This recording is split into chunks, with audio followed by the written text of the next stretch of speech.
Getting to a place where you feel stuck, or maybe even feeling like you've taken some steps backward on your healing journey, is often a time when people give up. And there could be a number of reasons that they decide to do that, but it happens quite often. And I have talked about this quite a few times in a variety of ways. But today, I want to share a couple of maybe specific types of examples to just help remind you that you are still moving forward even when it doesn't feel like it. Welcome. I'm Peggy Oliveira. Thank you for joining me. If you've been on this journey for any length of time at all, or even just kind of dipping your toe in a little bit, you probably have a pretty good sense of what I'm talking about, because it's something that I think everybody experiences to varying degrees depending on the time and where you are along in your journey. And I think it's important to recognize that no matter where you are in your journey, whether you're at the, relatively at the beginning or you are much further along, there are times when you are likely still going to feel that. And I think it's important to recognize that. But I've talked before about how I don't really believe that there are any steps back when you are kind of actively working on healing. And so if you haven't heard me talk about that before, I'll try to find a couple of videos, or at least a video, and share a link so that you can take a look at that. But truly, I do believe that, because in those times, there's a lot of important work that can happen during that. But I have worked with people for varying degrees of time. Sometimes I've worked with people for a day and I never saw them again. But for the people that have really kind of engaged on this journey, I have worked with people for as little as a few months to several years. And it doesn't mean that the person that was working with me for a few months got all the healing that they ever would need and they were done. There could be a number of reasons why somebody works with somebody for a short period of time, but they got what they needed at that particular time.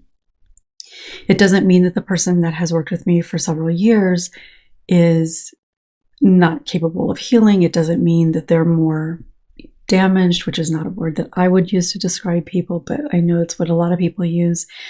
It doesn't mean anything about their ability to heal or their strength or resilience or anything else. There are a number of reasons why somebody would be on this journey for several years or longer. But regardless of where somebody is in that, there really is a lot of challenging thoughts and ultimately fears that come up when people feel like they're getting stuck, where they feel like they're not making any sort of progress, or even when they feel like maybe things are worse than they were before.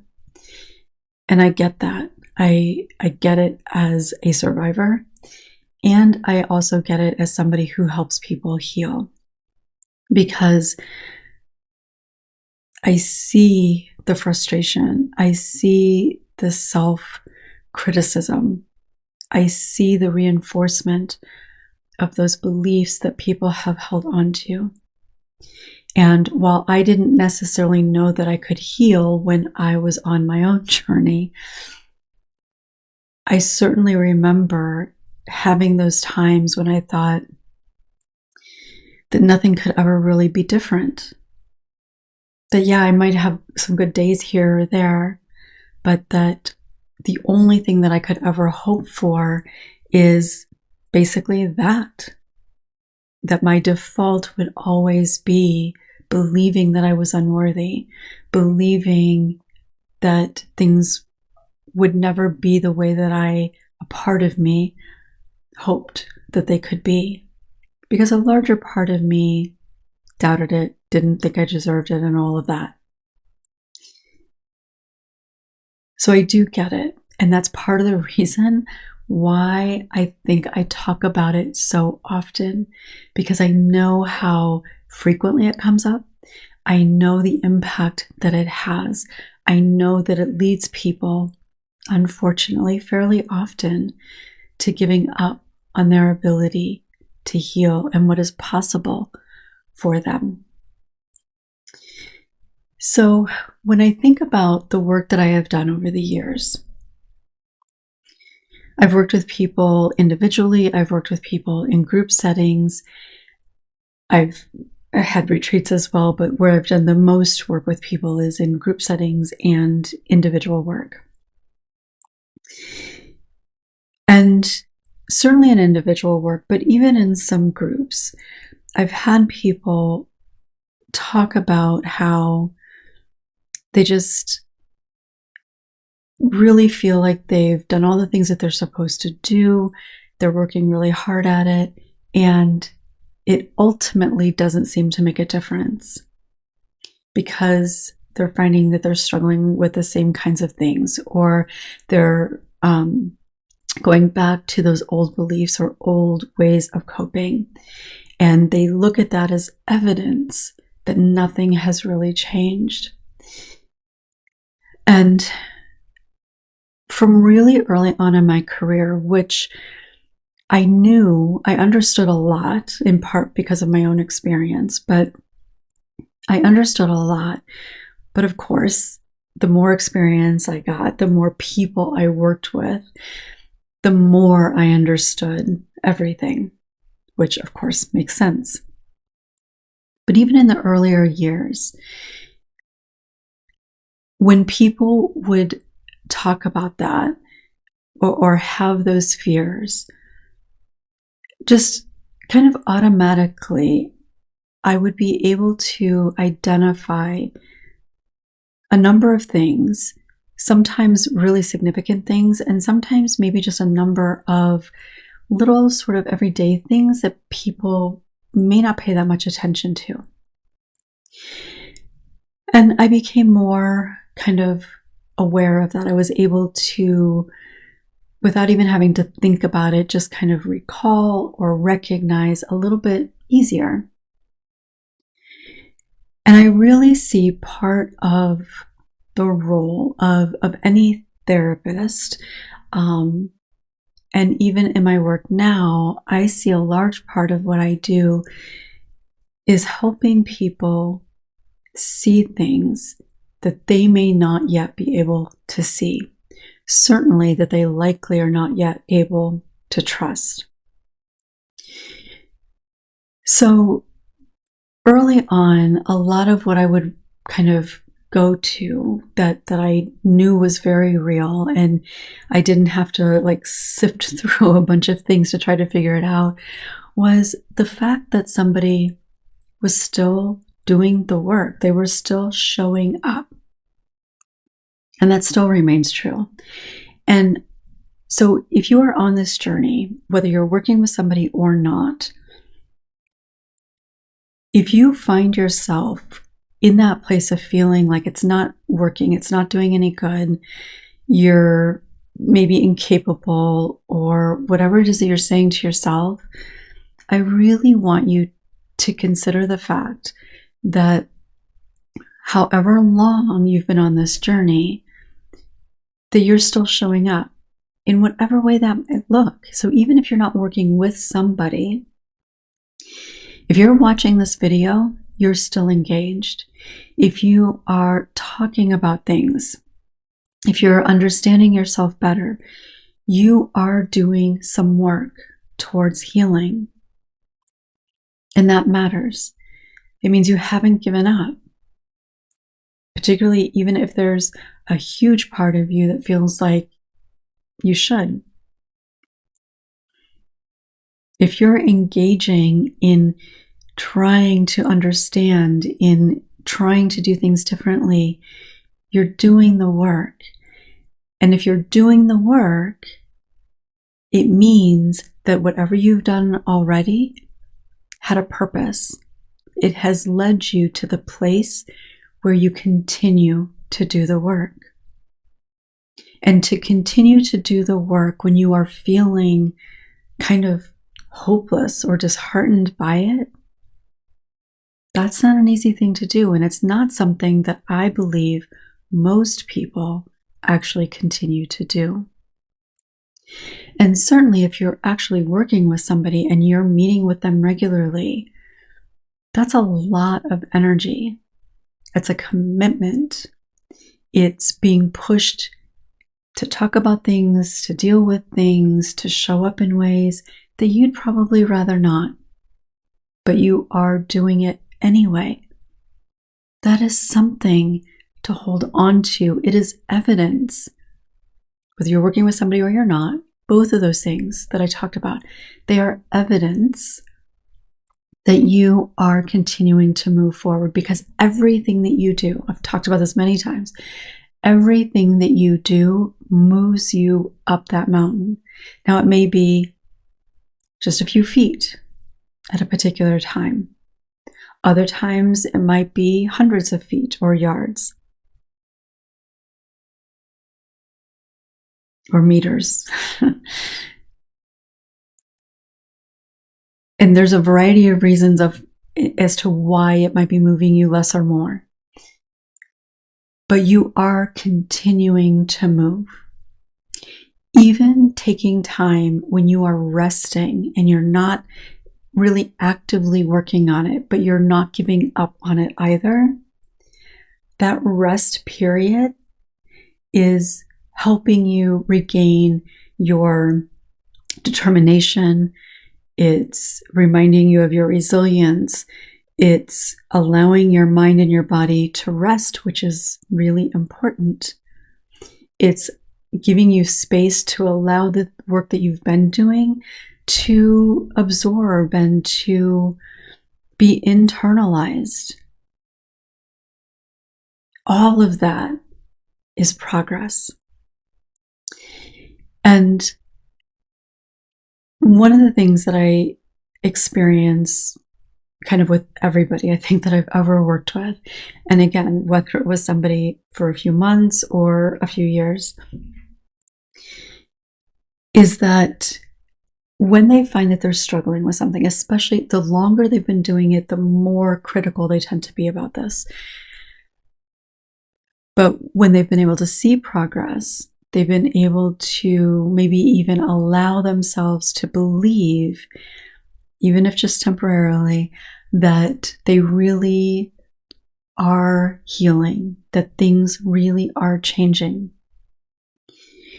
And then they have something happening, and it could be something significant, or it might just be that they're in a more vulnerable place. And things are not moving as quickly as they would like. Or they're struggling with things that they've struggled with before and didn't think they would have to struggle with again.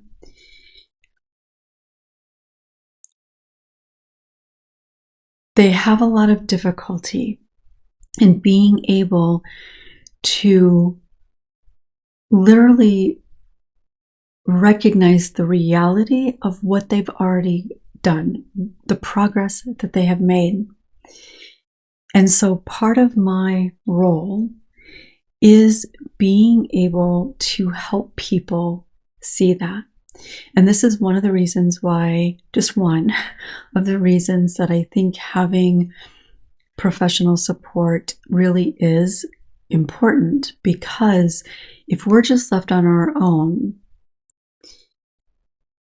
we don't see the progress happen as it's happening, because we're often just kind of caught up in what's happening and trying to get through it, and maybe even being really mindful of how we're coping with it or how we're talking ourselves through it. So there's a lot of energy into just kind of getting through that. And for a lot of people, what they end up doing afterward is thinking they should have done it better, or that they shouldn't have struggled with it at all. So the ability to really recognize and take in the significance of what that actually was in regards to healing, they're just not really able to do it. But when we're having a conversation about it, they're telling me about it, I'm able to easily see those points of progress. I'm able to very easily remind them of those things because my mind isn't going to how it shouldn't have happened in the first place, or all the things that should have been different, or any of that, because that is not based in reality. What is based in reality is that they got through it, that they coped differently, that they talked themselves through it in a way that was actually beneficial instead of creating more difficulty. Even if they think they could have done it better, maybe the things that they're saying to themselves in that regard is a little different than it might have been. Or they're able to recognize that they're doing it, and so it doesn't kind of spiral out of control like it might have before. And it's so incredibly important to be able to recognize that in those moments, even if there's a little bit of a spiral, there's a really good chance that it likely looks and maybe even feels a little different than maybe it did before. And when I say before, maybe it's a few months before, or maybe it's before you started healing. Maybe it's better than yesterday. All of that matters. All of that is moving you up that mountain. Truly, every time, moment by moment, baby step by baby step, it is moving you up that mountain.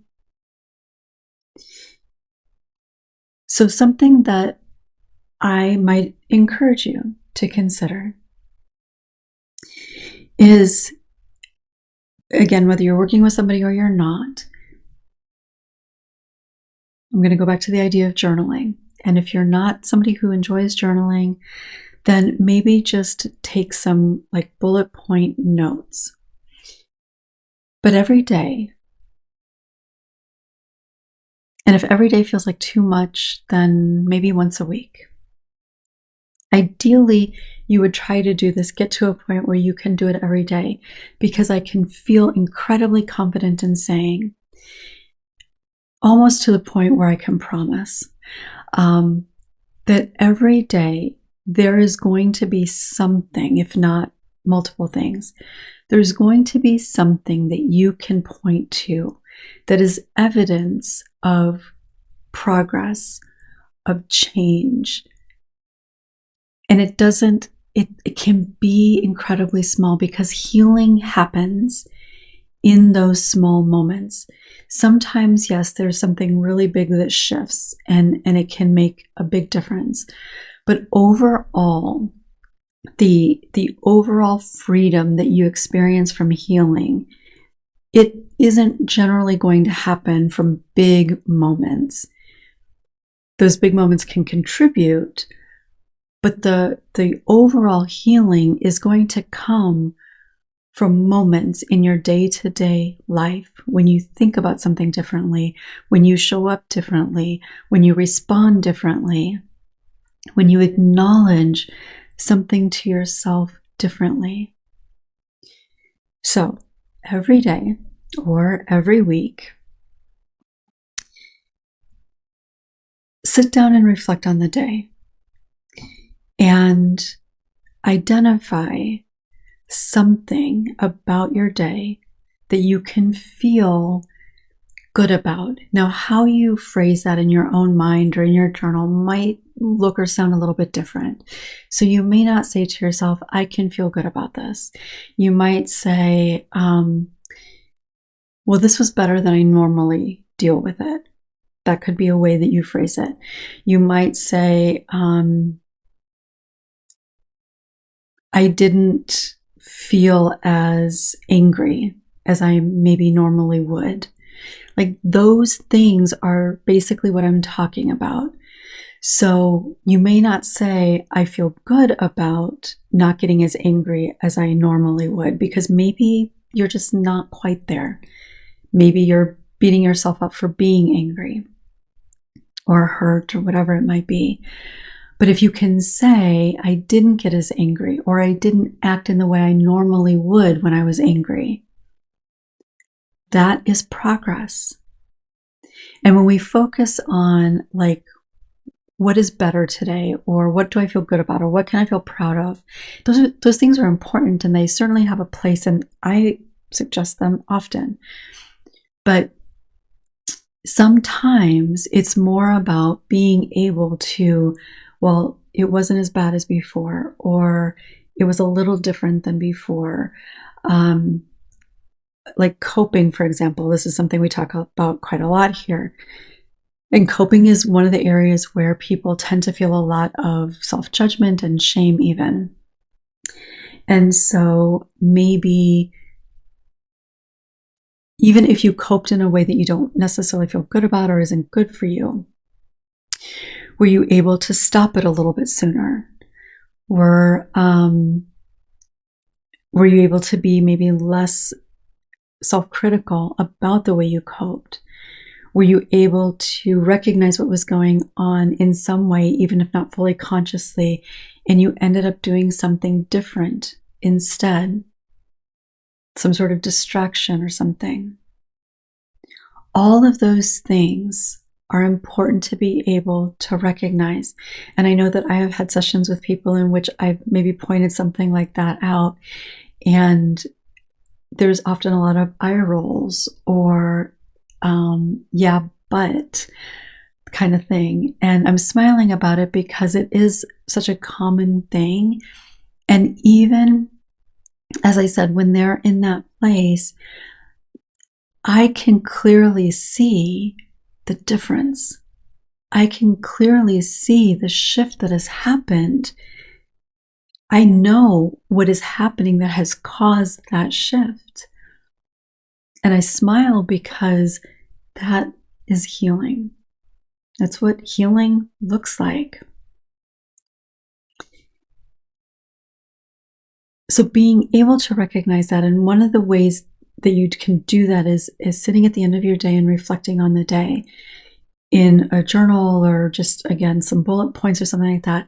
And I would encourage you to write it down in some form, because as you continue along this journey, it can be important to be able to go back and look at the things that you've been able to identify at different times.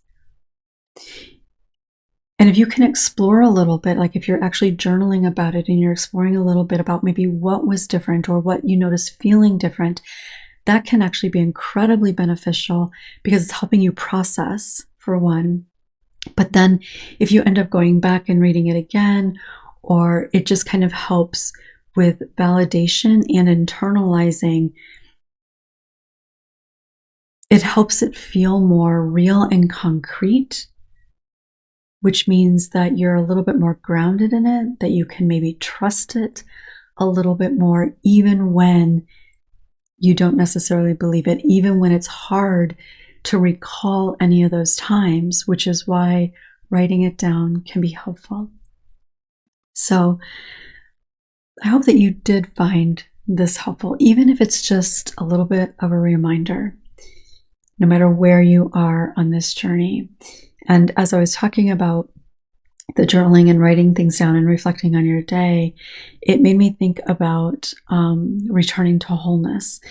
And I know that you've already seen a little thing come up talking about returning to wholeness, but haven't really talked about it that much. And I'm not really going to talk about it much here now either, but returning to wholeness, you may find it beneficial because it does have reflections, daily reflections, to help you not just identify some of those things, but there are several different prompts in there.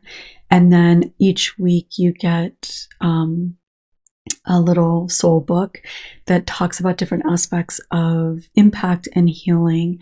So if you haven't checked that out, I'll share a link below. There is already a link below, but I'll share one a little bit more prominently.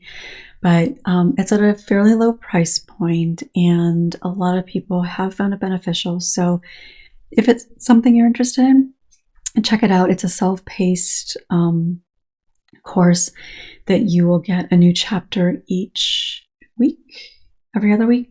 Again, I don't remember now which it is. But the daily pages you will have to be able to work on every single day. And there's more to it than just blank journaling. There's prompts, checking in with yourself. There's checking in with thoughts and feelings and all different kinds of things. So if you're interested, check out that link. And I would love to hear from you. Just what stood out to you in today's video? Was there anything that helped you see maybe some points of progress that you may have kind of ignored before? Let me know in the comments. Thanks so much for being here. I'll look forward to seeing you next time.